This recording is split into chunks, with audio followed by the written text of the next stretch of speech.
Hello and welcome to yesterday's Airlines. It's time for another look at one of my 400 scale model airline fleets, and today we're going to be taking a closer look at one of the local service airlines, certainly one of the more successful of the local service airlines of the regulated era in the United States, and that is Piedmont Airlines. I always want to call it Piedmont because I'm British, but it's Piedmont Airlines, I'm reliably informed.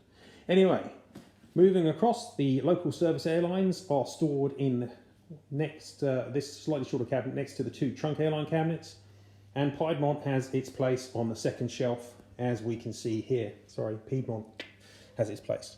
So here we go. Here is the Piedmont Airlines fleet, moving across from the oldest aircraft to the newest. Obviously Piedmont was swallowed up by US Air, I think it was in 1987, which was a real shame because they had been very successful and the merger was not enormously successful. So what we will do, as always, open up the cabinet and have a closer look at the models that I have for Piedmont Airlines.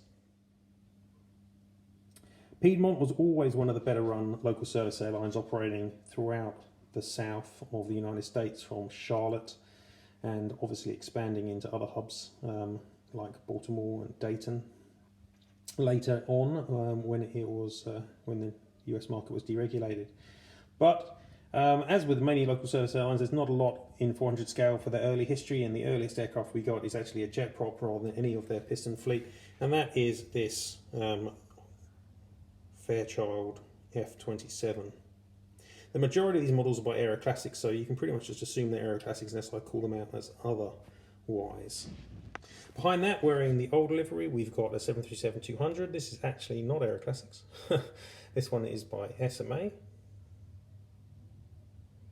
And behind that, the recent Aero Classics 727-100.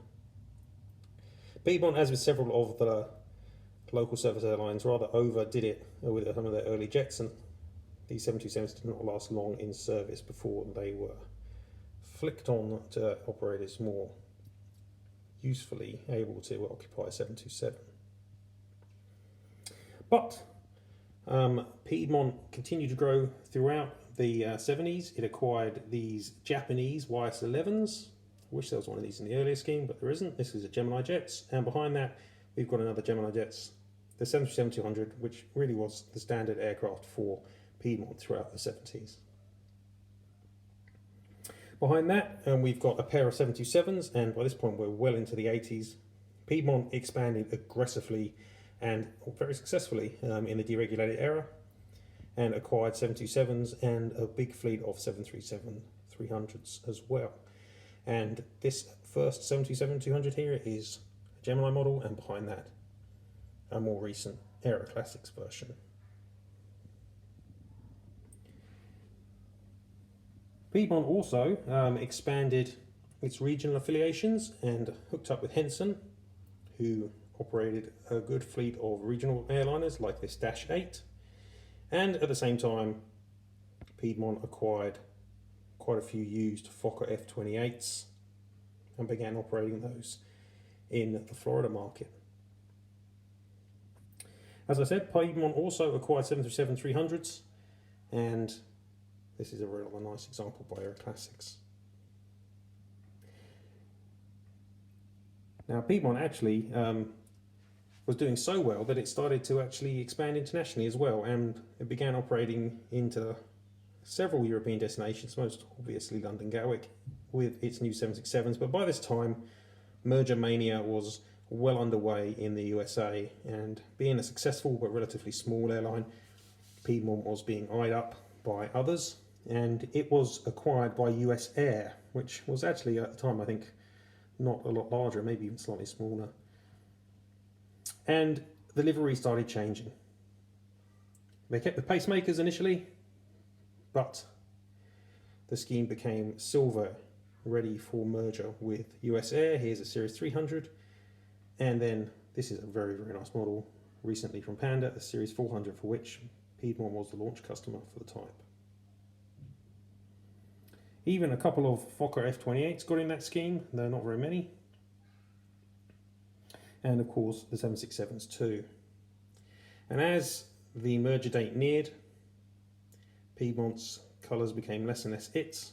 Some aircraft gained the red cheek lines rather than blue. And when the merger did happen, the majority of aircraft gained USS titles before they gained the USS scheme. And in fact, I flew on a 727-200 in this livery between Baltimore and Fort Lauderdale, I think. No, Orlando and Baltimore in about 1991. So that is a look at my Piedmont fleet. There's still a few gaps, aircraft that have not been made, but I've pretty much, I think, got everything that's been made in 400 scale for the airline. It's one of my favourite local service airlines, a really successful airline, which is really sorry to see it disappear into US Air, which you can see is in the, or on the shelf above. Hope you've enjoyed the video. As always, like and subscribe if you did. Check me out on yesterdaysairlines.com with tons more information about 400 scale models and the aviation industry. Check me out at Yesterday Airlines and on Facebook and Instagram. Thank you very much for watching. Hope you've enjoyed looking at the Pacemakers, and I'll see you next time.